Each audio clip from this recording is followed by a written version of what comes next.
Some creatures can solve problems faster than humans, without a brain.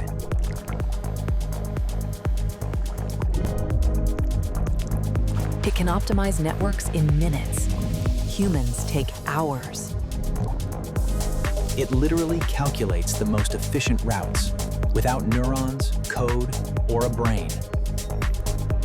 Scientists call it a living computer because it solves problems like traffic networks and energy distribution. It can design solutions faster and more efficiently than humans or some computer programs. All of this happens with only chemical signals, no central control. Humans call it science. Nature calls it survival.